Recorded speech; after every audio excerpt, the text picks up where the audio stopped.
First of all, thank you for accepting the invitation. Very welcome. My pleasure. Yeah, I wanted to talk about the movie and talk to you because I really, really, really liked The Red Envelope. We'll talk about it because it's the main topic. But first of all, I would like maybe to make a small introduction. Maybe can you introduce yourself for the one who just discovered you? My name is Mu, my nickname, Thai nickname. Chayanop Boonprakob, full name, Thai full name, very long one. So I'm a film director, mostly based in the company GDH Mm-hmm. 559, and direct some couple of movies Mm-hmm. before. My first one is Succeed, which was about like 15 years ago, and then May Who and Friend Zone. And I think the latest one is Red Envelope, the Red Envelope, which is a remake version from a Taiwan version of Bury My Dead Body. Mm-hmm. Okay.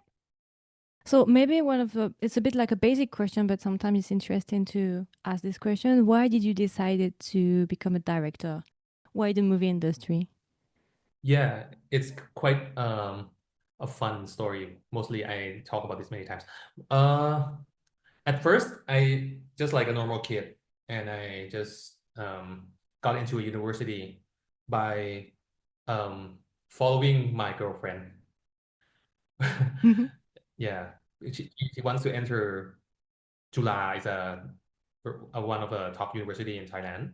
So I just followed her and just end up in communication arts faculty, which I don't really have any idea about it. And when I enter it, there's like a ceremony for the new young guys that the senior is gonna take these first year students to play in a short film. So I got to act in those short films, and I just found it like entertaining and fun because Mm-hmm. I got to be a role that got killed by a ghost, something like that. And when it was screening um, at my faculty, I was sitting in the dark at night with all my friends and seeing myself got killed by the ghost and stuff like that. And I feel like, oh, it's very inspiring. The girl next to me just come and very scared with the movie. So I was, oh, it's fun. But can't compare it all to when I was the senior and made my own short film. Mm-hmm. And like want to want to know if the joke works, if what I was planning with my film worked with the audience. And that's a lot more fun. And that's really inspired me to make more films in the upcoming, yeah. Okay. And maybe do you have like any favorite movie or favorite director that inspired you? Yeah, mostly just like normal Thai kid, I think. Just go to the theaters by mom and dad and just watch normal movies. Oh, by the way, I used to live in US when I was in around like sixth grade into eighth grade. So I watched a lot of um cartoons from the US side as well, and some other movies such as like Home Alone, Mm-hmm. Teenage Mutant Ninja Turtles, X-Men, those stuff in the kids back then. And also a lot of Thai movies when I grow up a little, when I'm in high school like that. If it's a Thai movie, Thai director, I think of his name is Tom Pen Ek Ratana Reung. The movie I watched was Monrak Transistor. I'm not sure in the English name. And when I entered the first year of the university, there's a group of directors which are my senior at my faculty. Six people. They made the movie called My Girl, Fan Chan. It's like a legendary movie in Thailand Mm-hmm. in 2003. Yeah, Okay. and that's one movie that really inspired me. That's how my company like starts with that first movie, Fan Chan. Mm-hmm. So those are like the a lot of early stage that got inspired to watch films and want to make one. Mm-hmm. Mhm. And those recent years, maybe, do you have like a movie that inspired you or a director that you discovered, maybe something more recent? I just lately watched, I think, Adolescence, the series Okay. with 4 episodes. I think that's one of the best ever I ever watched anything. Mm-hmm. Like, yeah, from last year. I think that's the first that comes up to my mind. And there's a movie that I really love back like 20 years ago. It's called City of God. It's a Brazilian movie. and I kind of feel it's very inspiring and very fun to watch. There's also a series called Mad Unicorn. Yes, yes, yes, yes. I agree. I agree. Very good, sorry. You watch it? Yeah. Cool. That was made by my younger brother. Really? My younger brother directed. Yeah. The world is very small because last time I talked with the director Nawa Paul from Human Resource, Hmm. and he also recommended me, even though I already watched it, but in the interview, during the interview, he also recommended this drama also. I think it's one of the best Thai series ever. Yeah. Not because he's my younger brother. Yeah, definitely. You can ask him. Yeah. Yeah, yeah, I Okay. really, really recommend to watch it actually. Oh yeah. I think Thai filmmakers they know each other because it's very small. Yeah, Yeah. maybe it's why. So even smaller because like family. Yeah. So and another one is a K series. It's called I think Light Chop. Oh my, Light Chop. Yeah. yes. Thank You you. like it? I love it. I love it. This is so rare this year. We have less and less good K dramas, to be honest. And Light Shop is just, yeah, one of the best that we had those years. Like, really, I agree. Thank you for talking about it. Yeah, I almost forgot because it was I think I watched it in the like several first month of last year. Mm-hmm. So it's like in the early 2025 and yeah. And before that was like I think it's Moving and then Light Shop. I Yeah, think I watched it on Disney Plus or Disney something. Plus, Yeah. yes. Light Shop is a Disney Plus movie. I hope we will have a second season, even though it's not sure. But I really, really, really loved it. Like, it was. I think the oral atmosphere was very well kept and very well made because these days in Korea we are losing this. And you immediately feel the atmosphere with the visual and everything. You are into it. Yeah, the visual and the concept of like the world in between and everything. It's like it's not a spoiler though, but yeah, still yeah, one of the best. Yeah. And also, I recommend you. I don't know if you've watched it. Is the Heavenly Ever After? It's on Netflix. Hmm. Maybe you heard about it. It's with Sang Seok-koo, and it's also a very good. This year's is a very good drama on Netflix. It's an older drama, Missing the Other Side, 2018 maybe. It's a bit on the same vibes, and this one was very good too. And the casting is on top. Wow. Okay. Okay. Definitely check that out. Hmm. Okay. So maybe just before we Cool. start into the red envelope, if you could define or describe your work, what would you say? Maybe it's a bit tricky question. Normally, I'm a filmmaker who's mostly start a story or make a story about from my own personal experience Mhm. because it's back to how I start making films because at my first film I'm very young at that age. My experience not that much, but the team, the producer encouraged me to make one because they interest in my life experience. Mhm. Because my first film is Succeed, and it's about a high school group of teenagers trying to form a band to get girls and stuff like that. And that's how I start.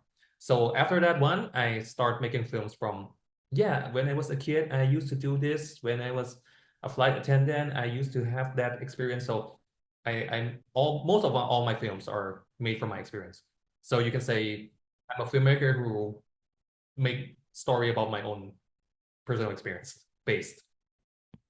Uh-huh. Okay. And it's quite straightforward. And secondly, I grow up by making films to entertain people. So I'm very focused and very interest on making the audience like they can feel it, they can experience, and they can relate it to it easily. Mhm. That's my like aim purpose. That's my base before. So making red envelope is like new thing for me. So and we will come back to that. Yeah, perfect. You just made a transition for Red Envelope. It's a bit different because this time Red Envelope actually is a remake from the Taiwanese movie, Marry My Dead Body. Yeah. So I would like to ask you a bit first, for the one who don't know at all this or don't know the Red Envelope and don't know the Marry My Dead Body, can you maybe make a short synopsis about the story? The red envelope is a story about a marriage between human and ghost, and quite an adventure between them, Mhm. like going through a lot of adventures and some kind of crime scenes and try to solve it. And their relationship grows. Not in a romantic way though. It's more like a friendship way. Okay. Actually, I want to know because you just introduced the fact that previously with your previous work, most of the time it's your own original project, but this time it's a bit different because it's a remake. So I wanted to know why did you decide to take on this remake? When I think when I made films for a couple of films before, around three or four, like the full-length feature film, I started to um want to first my own story started to decline because I used all my materials in my previous films. And then I want to do some new things, something that's more challenging Mhm. for me at the time. And yeah, the producer of this project, Red Envelope Project, is Pitong, Mr. Banjong. He's one of the legendary Thai film directors. Everybody knows him as well. Um, and he approached me to make this one. So I really love to work with him sometimes, some days. So this is like the great timing. Mhm. I want to know how he think, how he works, how he like do things the way he do. So he's one of my idol. I want to work with him. So it's easy to say yes to this. And for a remake, that's a new and challenging. And from my experience, from my opinion, I think it's very difficult to make a remake of one of the top hit that everybody not I think not all the Thai audience know this movie, the original one, but a lot of Thai audience knew it and watched it before. So how to yeah uh make it not disappointing them, that's a very Mm-hmm. challenging one Yeah. for me at this stage as well. Mm-hmm. Mhm. So yeah, that was my next question because in fact, yes, it is very hard to take a remake for a project because there's a lot of expectation, a lot of pressure, and you have to find a balance between getting the story and be like similar to the story, but not too similar, and putting it into another culture, another country with different codes. So you have to find a sweet balance. So I know it's very hard. So for you, I wanted to ask you, how did you approach the remake? How much time maybe did it take for you to rewrite the script? And did you face any challenges during the making? Yeah, I think it's the whole process is very challenging for me because there's first it's about the timing as well. This is a very project that Pitong, he he's quite a very fast-paced working guy. Mm-hmm. You can, if you talk to him, you can know just only how he speaks is very, very fast and how he make decisions. So this project is very fast. Comparing to my speed before, normally I write a script for my movie about 1 year. That's like and then a production for about a half year. So one movie took about almost 2 years, and doesn't count about the time that I've like wrote the script, it's not passed, it's failed, and then okay, come and rewrite that again and then again. So normally I make movie like every 4 years, so it's very long. But this movie, Red Envelope, took me like only 1 year. That's Very like the fast. fastest ever for me. I never worked this fast before. But okay, they have the structure, they have like the original, which is very good for the base. So how to work very fast is that Pitong, the producer, gain all the people, the team. He formed a team, which are the script writer, which we know each other and have been working with Pitong before, a lot of people, and team up and very yeah work every day, write and have a talk every day. And so we finished the script remake version. I think it took only like 4 months. That's very fast for me. Yeah. Yeah, but because it's very we do it every day and very long time in short time. So that's the first thing that made it very fast. Mm. And did you face like any other challenges maybe during the making? or the filming, maybe.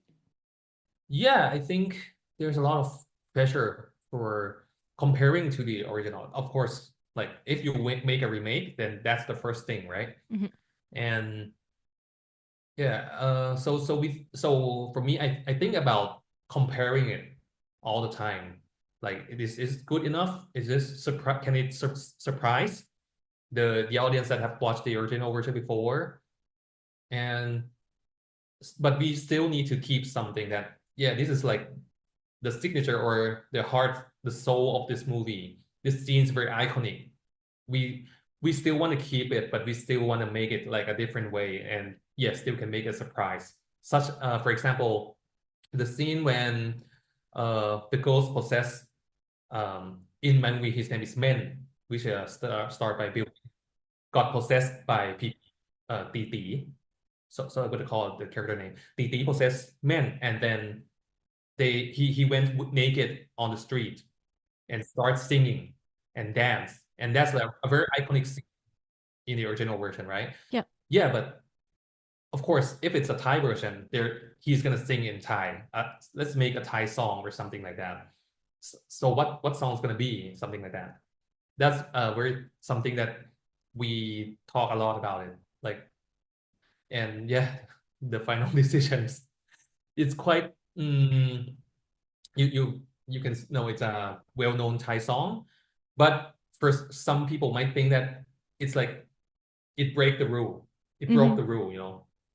It's a song from PP, but it was sang in the movie, which PP is another character. Might feel that like a bit strange, but for as a looking at this movie as a just fun, Yeah. just have fun. So we just go with this direction.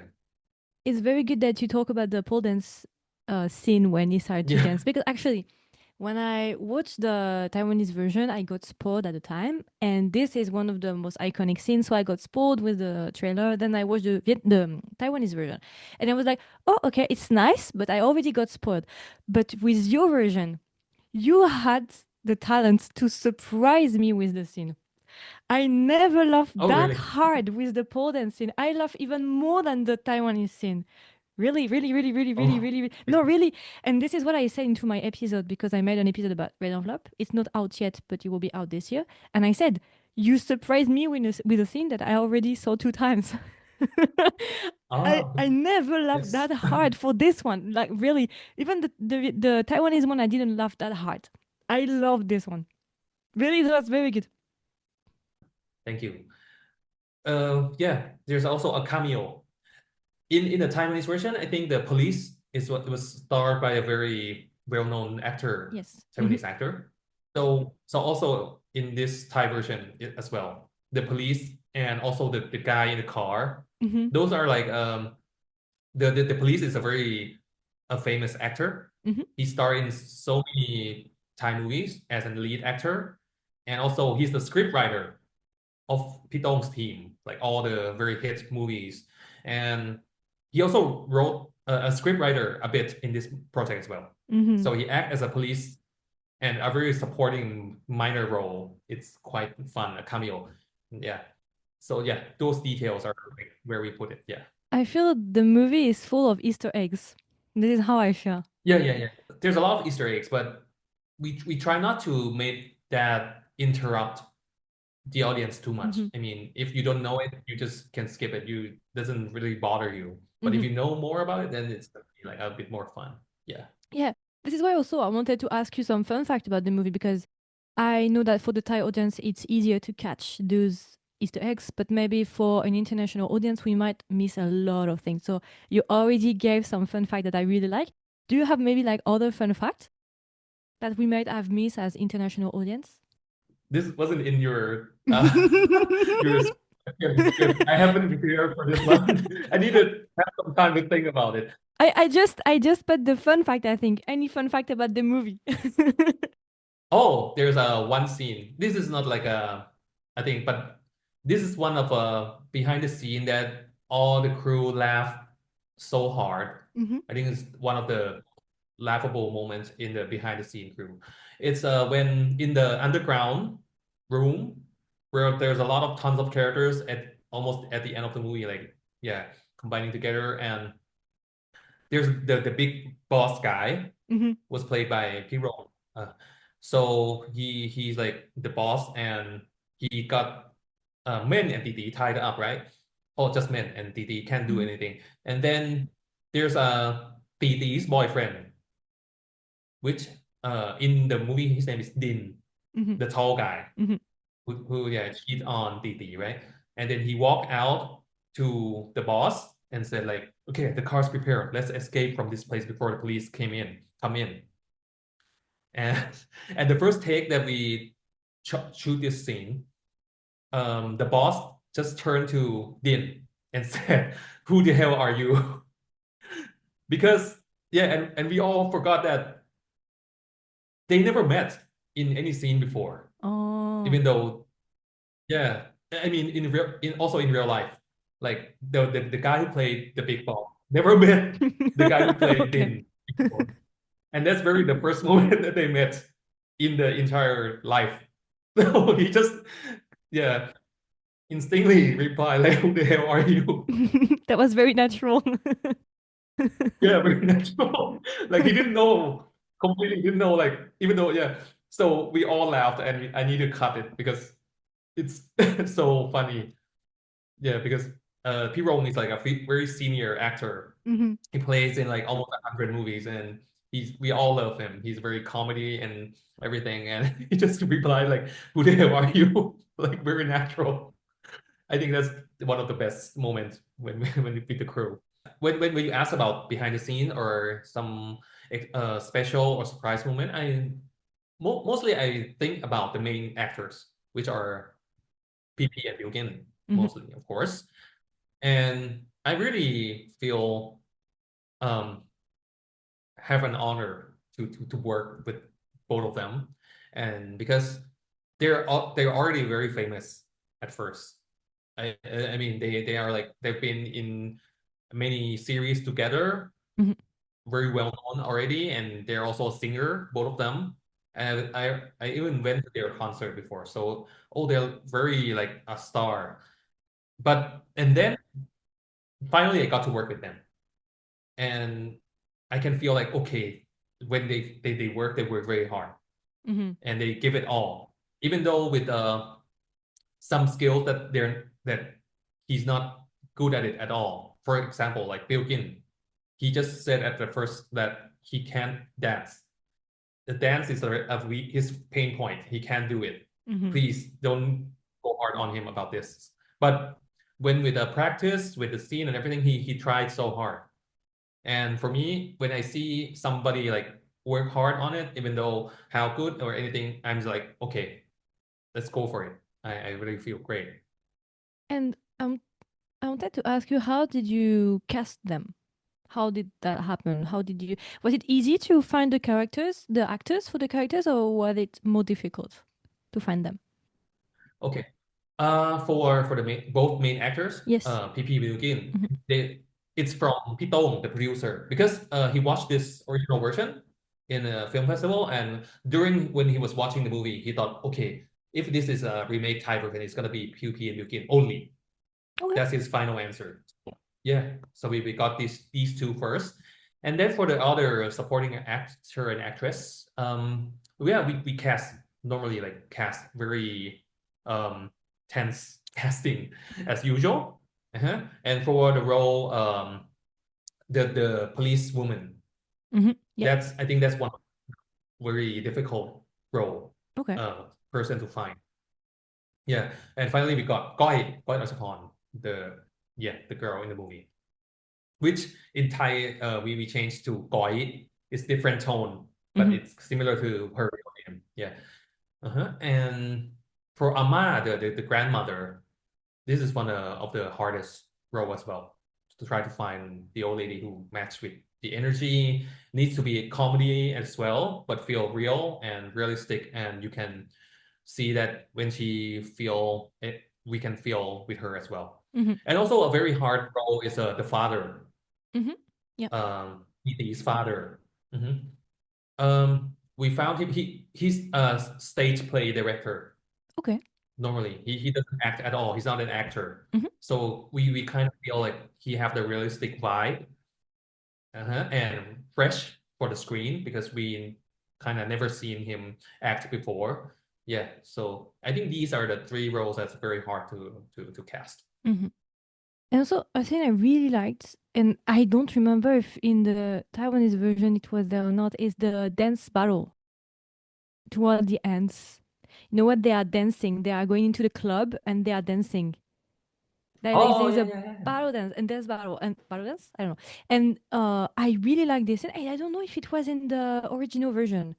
The original version is only it's kind of like emotional scene when Titi entered and then he possessed men and just danced with all the friends and people. Mm-hmm. But yeah, we kind of expand that scene because it's like, yeah, why not? Why Let's not? do a dance battle or something.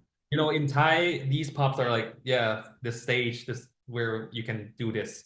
So Mm-hmm. let's go for it. And when Bilkin knew that he needed to dance battle, that's one of the scariest thing for him in this movie because you need to be possessed and need to dance and everything. That I think that's the hardest. If you ask him, this is the hardest part for him. And but he did very well. This is also a scene I really, really love. And this is when I think about the movie, I have these two things, the pole dance scene and this one in mind immediately. Ah. For me, maybe the your version maybe stays more in my mind than the original one, to be honest. Maybe also because I watched a long time ago the original, but the scenes that stays the most with me when I think about this is your version. Because it was Mm, I think you also maybe put the more the accent is also on the humor, and it's I feel like mhm. for me it's more outgoing. The Thai version is more outgoing. It's more comedy driven, maybe a bit more than the original version. I feel so. I love way more a new version than the previous one. I love the previous one too, but it's different tone. I feel. Mm. The producer stayed at first when we starting the project that we need to make the audience laugh every like 1 minute. That's what he tried to aim for. So yeah, here we go. Let's do it and let's have more fun. So yeah, I think that's what our purpose are. Like I think a bit more comedy. So a lot of audience might feel like it's too funny or too comedy comparing to the original one. But yeah, why not? Because we already have that great version of you can feel the emotional and everything more than the comedy, and that's the original version. So if we remake it, yeah, let's add some Yeah, different. Let's make it different. different tone, different angle is also good. And I remember I talked about it on TikTok last year to promote it, and a lot of people told me that they really also love the your version, the Thai version. It was Mhm. very different from the original version, and I also had like a great response on my audience on TikTok. Oh, thank you. And yeah, the movie recently, it was last year, isn't it? In during the summer, it was on Netflix, right? It's on Netflix. Yeah. Yeah. It was, yeah. At first, I wanted, I wanted so much to watch your movie that I was ready to fly to Taiwan.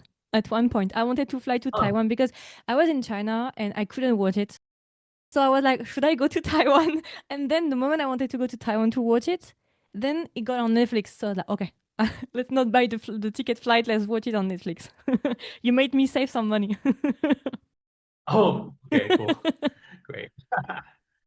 Unfortunately, about 4 months, I think. I mean, after they left the theater and then yeah, entered the streaming. Hmm. It's good. It's good. It's good. This is a very good thing too, because sometimes we want, as an audience, we want to watch certain movie, but it's very hard to access it. So Netflix is right now Hmm. maybe on Netflix or other platforms, of course. It is the best way to extend and share the project to international audience. So it was a very good move. Ah, okay. And maybe just, do you have a favorite scene? As I already explained, I think those are the scenes. I think one of the most memorable for me was the underground scene, Mm-hmm. where a lot of characters met up and just a lot of mess down there. And we shoot that only like 1 day. So it's a very tight schedule. And I kind of think I level up a little on that day because there's tons of characters and there's a lot of things that we need to shoot on just 1 day. So the assistant director planned like every shot as a minute. Like this shot for 15 minutes, this shot for 20 minutes, and we need to really stick with the plan very hard. Mm-hmm. So yeah, for me, that's one of the most memorable thing. And I laughed so hard on that day as well. For example, that who the hell are you? That's one of the phrases that's very stick to my mind. And other stuff as well. The guy who played the chubby policeman Mm-hmm. made me laugh so hard that day as well because he's so funny. Like how he just went down with his friends and just the gun fell down and shot with the boss and those things. I've laughed so hard. And another memorable moment was when Bilkin need to hang up and go upside down. That's very challenging for him and for all the crew as well because he need to hang up for about. We try to make it short as short as possible because it's not good for him. Mm-hmm. So it's like 15, no, like 10 seconds, 15 seconds that he needs to hang, and he need to express everything. Mm-hmm. Like it was longer than that. Like need to surprise, need to sad, need to everything. But I just do this, do this, do this in 10 seconds. That's so hard for everyone. I guess the timing was very short. Everything was timed during the making, isn't it? Yeah, yeah. Okay. I wanted to ask you also another question is how did you notice any difference between the way the Thai audience received the movie and maybe the international audience? Yeah, mostly I follow the feedback of more, I think more of the Thai audience because it's written in Thai, so it's easier to Mm-hmm. follow on X, on any social media platforms. And Mm-hmm. yeah, there's mix. What I found out nowadays is the feedbacks are very mixed. And so I didn't count like who like it more, who hate it more, or anything.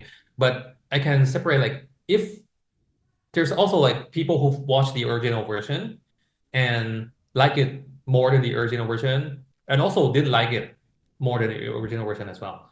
And all the reason is very understandable as well because some people love like Mm-hmm. more of the original, like the emotional part, or maybe it's their first time ever to watch this movie. So any other movie that followed that as a remake won't make it like the first time they watch it. So that's very Mm-hmm. understandable though. So and a lot of people who didn't watch the original version before, so it's their first time watching this. They had a great time. They have fun, and I think the most honest feedback came from when it was screening in the theater in the cinema, which I Mm-hmm. got to be in with them in the theater with them many times during Mm-hmm. the screening. So yeah, Mm-hmm. I stand at the back of the theater and just listening to their feedback, just like the old Mm-hmm. days when it was a film student making a short films and a comedy one and like 5, 4, 3, 2, 1, laugh. Is it gonna work? Yeah, just like that, same time. And I'm very addicted to that. That's why Mm-hmm. comedy movies is it gonna Mm-hmm. work or uh different theaters, different feedback. Like Okay.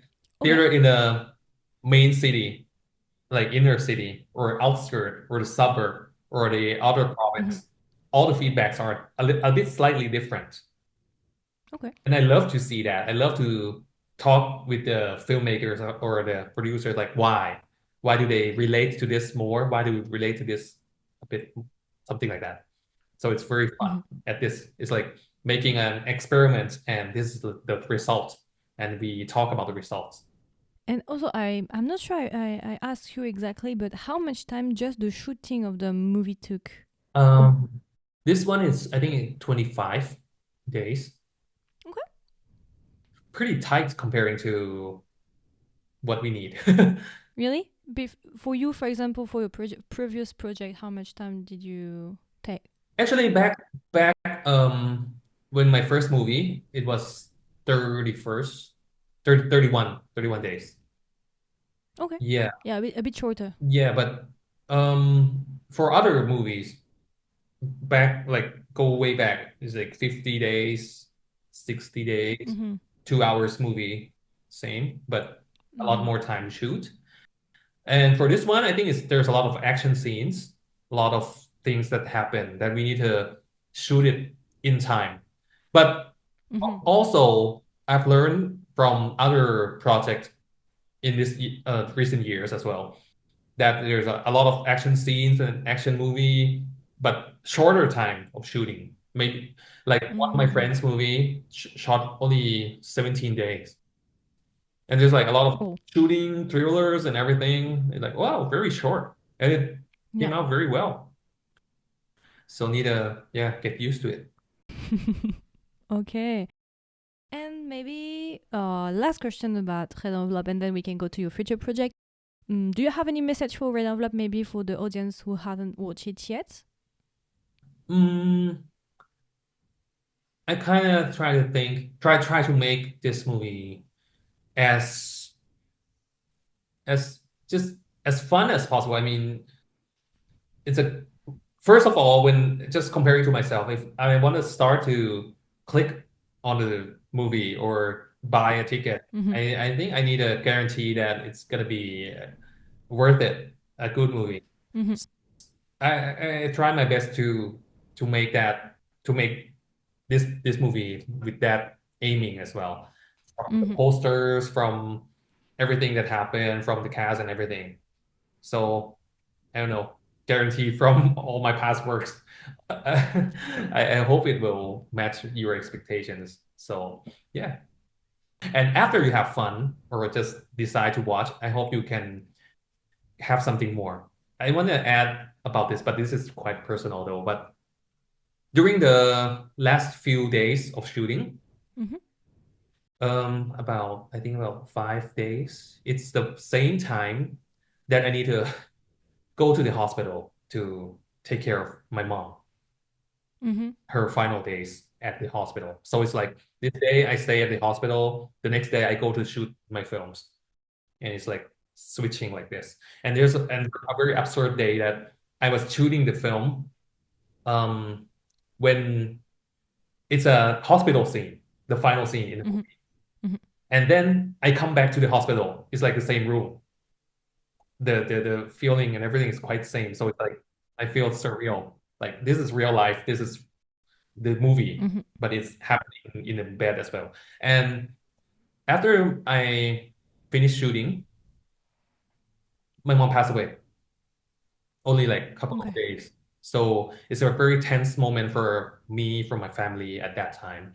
And then when the movie came out, I kind of learned that what the message, the final message say about, yeah, the people, the living, the people who are gone but still be remembered, especially if you already watched the movie and the final ending, Mm-hmm. it's kind of reflects the what I really believe as well. So I kind of count this, even though it's not my original story, but I'm very proud to make this movie because at final Mm-hmm. message and everything really relate to what happened with me at the point when I was making this movie so much. So I see. yeah, I kind of feel like if after you have fun, you have a good time watching, you kind of hope you can like relate and remember the people you loved in life, if no matter if they still live or not.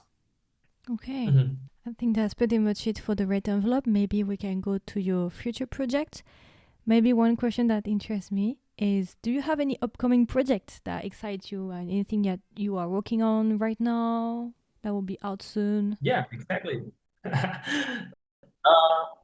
I just have a new challenge thing in life again this time. This is like whole new, like throw away all your knowledge and everything. You don't know anything about making movie when I come to this one because I just direct a movie about the main character is a dog. It's a movie about a dog. It's the working title is called Gohan. Mm-hmm. Gohan means rice in Japanese. Okay. Mm-hmm. Gohan. It's a nickname of the Mm-hmm. dog, the main character of the dog. So I direct this Gohan, this dog, a young puppy. It's 2 months old. Even though it's a film, but it's separated into three parts. It's like this dog from early age until his uh elder until he can become an old dog, Mm-hmm. but different owners. And I direct the first part when the dog is still young, Okay. and is a disaster. I mean, I feel like I know nothing about making films when I try to direct a dog, an Yeah. animal. It's very fun though. It's very fun. It's very entertaining. Even though it's so hard, it's very stressful, but it's a magic at the Mhm. same time. And I never felt this way before, ever. I feel like you really like challenges. You always take like some new things. I think making feature film, that's one of the main points. I mean, you need to make something fresh, Hmm. something you never done before, something quite a bit like an experiment. Hmm. That's why it's worth your life. Like you spend 1 year, 2 years of your life to make one. It should be Hmm. worth it. Or else you just go and make some other stuff that you can earn for a living easier, a lot easier. Hmm. I mean, like, yeah. So this is tough, but it's fun. Hmm. That's why. And for Gohan, what is the genre? Is it like a comedy or? It's mixed, I think. It's also like coming of age, a comedy, a thriller as well. Okay. Drama, a romantic. It's all mixed because it's three stories from three directors. Mhm. Okay. Yeah. The other two, let me introduce a little, is the another two, the guy is called Bass. He made Bad Genius. Yes, I follow him on Instagram. Yeah. Okay. He's the guy who started this project, Hmm. who wants to make this project. Hmm. So he directed one of the part as well.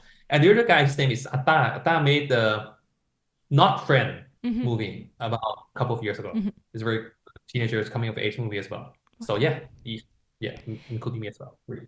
And when the movie is supposed to be released, maybe first in Thailand, isn't it? First in Thailand and then maybe worldwide. Yeah, this April. Okay. Hope so. Good. Just finished shooting, and now we're editing the movie now. So, do you think it will be available? I guess with because it's GDH also, isn't it? So I guess that it will be available worldwide maybe later. Mhm. Yeah, definitely. I think this project is aiming for the international. Good. Perfect. I hope I will be able to watch it too. And you can come and interview me again. No problem. If you want, we can do that. And if you can do another project, either like anything that you like to challenge yourself, Yeah, of course. like is there any genre that you're interested in, for example? Do you have any genre in mind? For the next one, For another one, for a hypothetical one. nowadays I think Thai movies they have a lot of horror movies. Maybe Hmm. because horror movies very successful. Couple of Hmm. Thai horror movies and international worldwide as well. So this year there's gonna be like I think if not mistaken more than 50 horror movies, Thai horror movies Whoa. gonna come out. More than 50. That's a lot comparing to the art industry. So many. But you know what? I'm one of the guy who want to make one. Okay. But not because yeah, it's a success and let's make another one to gain money. It's Mm. not like that. I just feel I never make one before. I never Mm. make a horror movie before. That's a new challenge for me as well. But I kind of feel, oh, there's too many horror movie already in the market. Mm. But if don't think about that. I'm interested because I Mm. never tried that, and of course I have my own personal experience about it as well. Why not try? Yeah. That's one thing. And another song I still wanna try is making another Okay. music movies. That's still one thing I wanna do. Yeah. Okay. I can see you are ready for the next year to Thank you so challenge much. yourself. I will follow up your new projects in the future also. And maybe for the end of this interview, I like to ask every time I have like a guest if he have like any directors that maybe would like to recommend, especially for international audience who discover the Thai culture, the Thai cinema. Do you have any recommendation maybe from maybe recent directors? You already introduced the director, your little brother. You can reintroduce it again if you want. Definitely, of course. Notapon Guy, Mhm. Notapon. That's my younger brother. I think he's gonna be more to. Everybody's gonna talk more about him for sure because yeah, last year's Mad Unicorn. This year's another series coming out for Netflix. Yes, actually, Nawapol told me about it. Now I remember. He told me also a big project. He told me about it. Yeah, yeah. So definitely recommend him, and he can speak English fluently as well. Okay, so yeah, why not? And also, there's a question you wrote in the list about the French series and director. So I prepared the Yeah. answer for you actually. And Okay. then that answer kind of reminds me of another director, a Thai director as well. So my answer was, Okay. you want to ask me that any French directors for movie series I watched. So I thought of Lupin, of course, everybody watched Lupin. Mm-hmm. Yeah. Another one, the French director I admired. Also, my brother admired him. I knew this director because of my younger brother. Is a I'm Mm-hmm. not sure the spelling. Roman Grava. He directs Athena, Oh. but I knew him way before. He directed a lot of cool music videos. So yeah, that's one of Mm-hmm. a very inspiring work from him, especially from his music videos. A lot of like revolution, feeling, riots, people.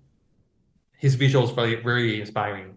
Yeah, I love him. So when I thought of about him, Mm-hmm. I thought about another Thai director, which she didn't direct any featured film yet, but I think she went studying in France as well many times. And yeah, so I kind of think it might relate to you. Her name is Jean Kam Kwan.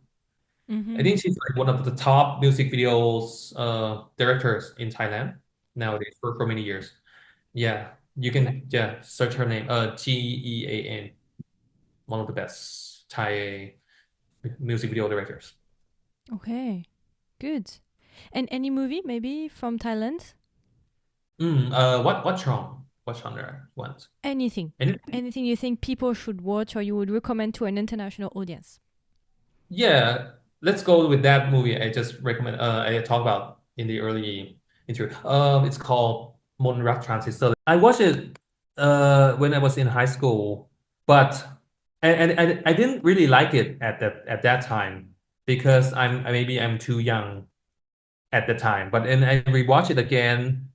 Oh, it's called Transistor Love Story. The Moonrak Transistor? Yeah, yeah. It was 20, I think 20 years plus Mm-hmm. ago. But it's for me it's a masterpiece. Okay. It's yeah, coming of age drama, comedy, everything combined. And it's very Thai vibe. Mm-hmm. It was made from a book Okay. and yeah, became a movie. One of the best, yeah, from this guy, the director, Ben Ek Ratana Reung. He direct other great Thai films in I think it's one of the golden age of Thai cinema those days, like 2002, 2001, something like that. Okay. 2003. Yeah, those golden age time of Thai movies. Okay. Yeah. Thank you. It's good. I don't have this kind of recommendation, so it's good to have some more like classical type of have to watch movie. Okay. So maybe do you have any final words for the listeners? Anything that you would like to say before ending the interview? First of all, sorry about my English. It's I very good. I never used it many times, so yeah, it took me a while to talk like yeah. So thank you for listening, and yeah, please have more let me say to make other audience more audience broader audience. It's very glad and my Mm, pleasure to yeah got interviewed by you, Margo. Thank you so much. Merci beaucoup. thank you for accepting this invitation.